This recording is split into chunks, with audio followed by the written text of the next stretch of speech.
everybody, Geraldine Rose here with what should have been a 5-minute card, but of course I had to go all extra.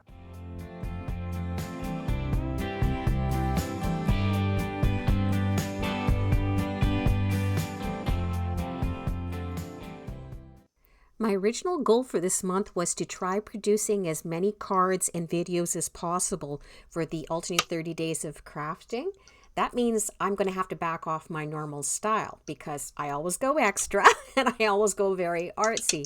With this one, I wanted to bring out the Wild Daisies press plate and do like one strip of gold, yellow with the daisies over top of it and the sentiment up in the top corner. And I started doing that, but then it just kept progressing, as you can see. So I've started out by inking up the press plate, running it through the better press on my Big Shot. I'm using watercolor paper, the Canson XL, so that it does imprint in it. And because I knew I was going to be adding some oxide sprays, I didn't want this part smearing, so I used a matte embossing powder. I'll dump this off. I will get the heat gun out and we will heat gun that so that it sets it. It's glossy at first when you're heating it up and then it does back off.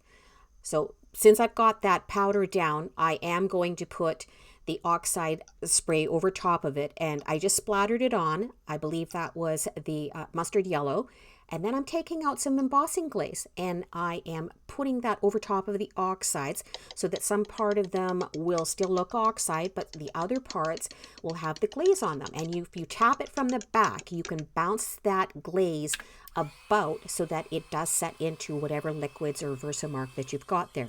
I started out by heating it from the back so that I could start setting those powders into place so that it wouldn't fly all over, and then of course move to the front. So I've got the press plate back in.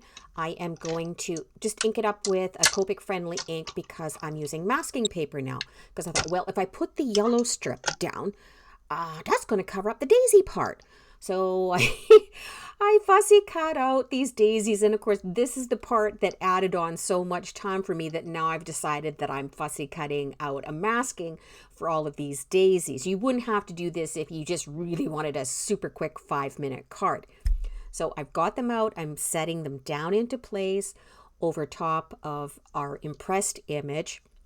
And then I'm putting some tape on either side so that I can run that yellow gradient strip down the middle.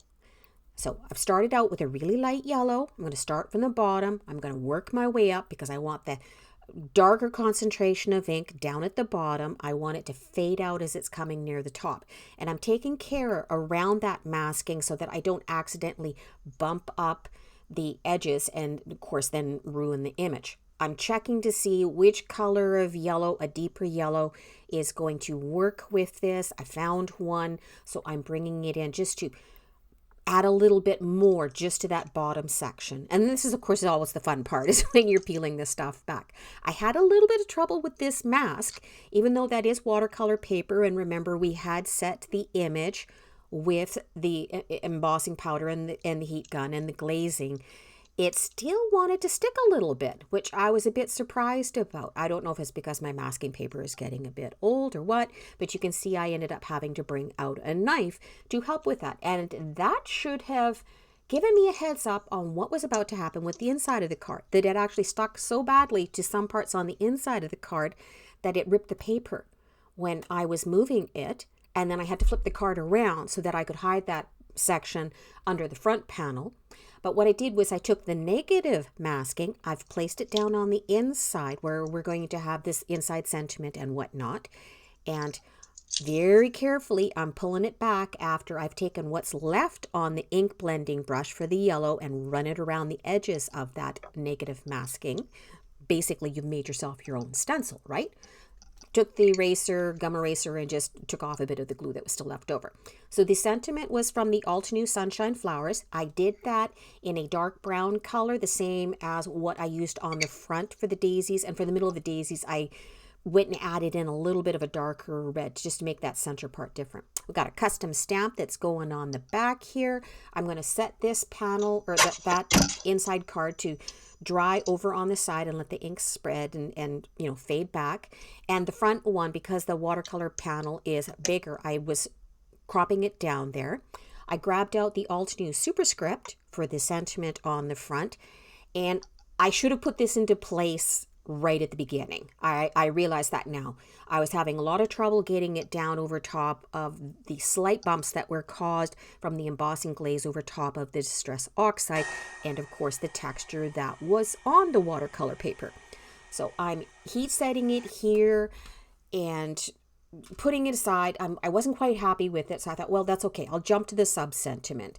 So I grabbed out another one, and I've just a note, and put that through the big shot with a little banner, a die cut. I did 4 layers on it to stack them up rather than using foam behind. Touched a little bit around the edge with the leftover yellow.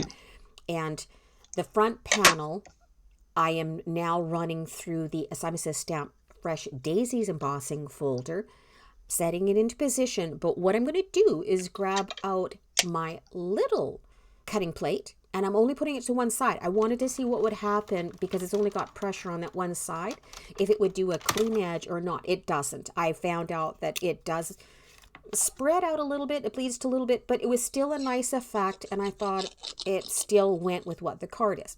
So we'll set some glue down on the back. Remember, this is watercolor paper. It does have texture from the embossing folder. I could have used ultra sticky tape as well to it. Wiping the glue off the edges. I'll set the acrylic block on top and setting our sub-sentiment banner into spot there. Luckily, as I said, it doesn't have the foam behind it, so it's not going to have any problems going through the mail. I grabbed out 3 of the alternate enamel dots in the yellow tones. Took me forever to decide where I was going to place them. I ended up just doing a triangle around the sentiment, not wanting to hide up that parts that we had with the yellow band that was on the left-hand side. And I took a bit of the stickles out and just put at the bottom of the hello, because I was like, I just don't like that hello. And then I took the glossy accents and I put that over top of the hello, and I let it set aside to dry for an hour.